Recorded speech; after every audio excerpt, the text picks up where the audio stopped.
I'm with Howard Leonhardt, and he is of Leonhardt Ventures. He has many companies, 28 in total, I believe, and runs an accelerator here. Today we're going to talk about one of those companies that is currently on the cutting edge of crowdfunding. Crowdfunding relates to a bill that was passed in Congress, 407 to 17, November of 2011, and it allows companies for the first time to raise up to $1 million in capital using general solicitation or reaching out to the public, and to sell those shares to non-accredited investors.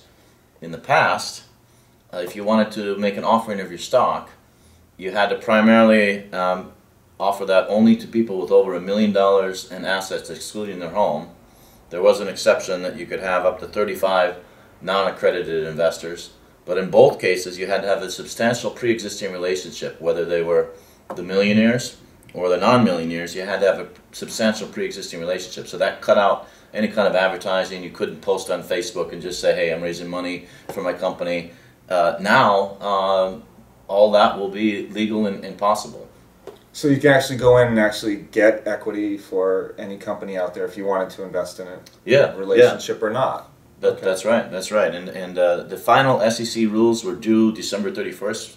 Congress passed the law in November. The Senate passed it through a short time afterwards. The President signed it into law in April, and they gave 270 days for the SEC to administer the rules. They can't change the law. The law is the law, but they're allowed to create rules that fit in the framework of the law. They were supposed to be done by December 31st, 2012. It's now February 2013, and they haven't finished.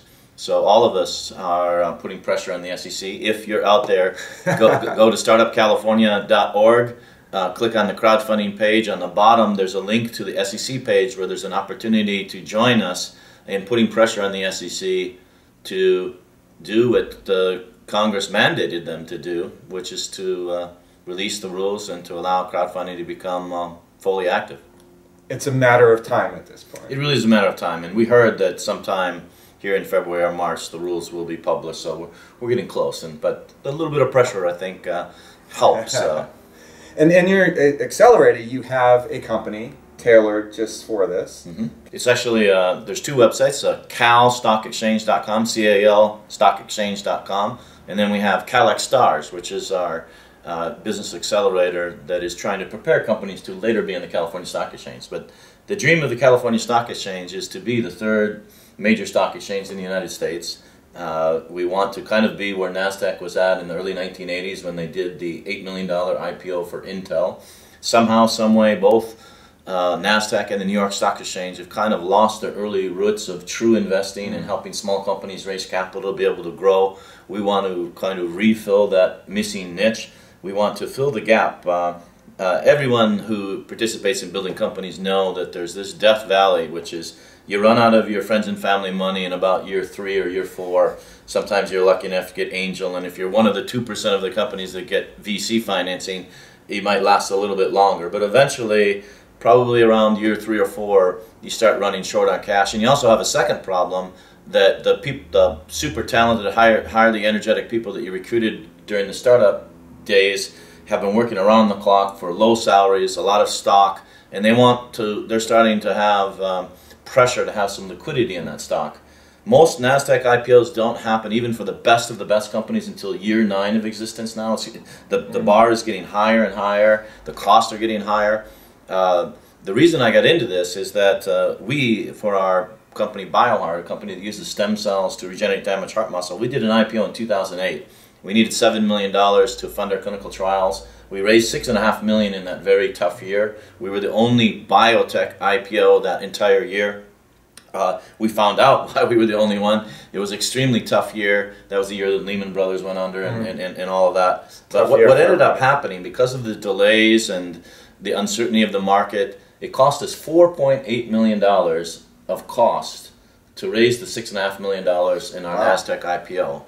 And I came out of that process just flabbergasted and angry, because I brought every friend, every neighbor, and I believed in our technology. And sure enough, we just finished the part 1 of that clinical trial, and we beat our endpoint by 500%. We were targeting 16 meters improvement in exercise capacity for heart failure patients, and we came in at 95.7. Congratulations. So we were right about the technology, but we were wrong about going public on NASDAQ, and the experience was terrible.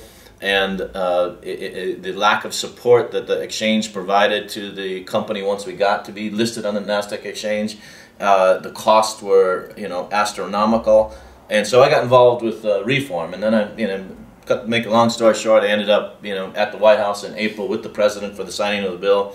They asked me to be a spokesperson for the state of California, or the Startup America Partnership, which is a White House initiative, asked me, with some guidance from Doug Rand from the White House Office of Science and Technology, to be state spokesperson for Jobs Act and crowdfunding. And when I got involved with that, of course, I jumped in and acted on a business opportunity. So with that long introduction, right now, California Stock Exchange is helping people to do California qualification by permit offerings, which is legal equity crowdfunding in California today. We don't even have to wait for the SEC rules for this, because this is an intrastate offering. You have to be a California corporation. The offering is limited to only California investors. You have to file with the state for a permit, but we're linked up with Bruce Methvin, the leading authority in the state on these California qualification by permit offerings. Sometimes they're referred to as direct public offerings. Thanks for joining us today. And again, check out more episodes. Take care. Thank you. Thanks. We have 3 more to do. Cool. But these other ones would be really quick. That was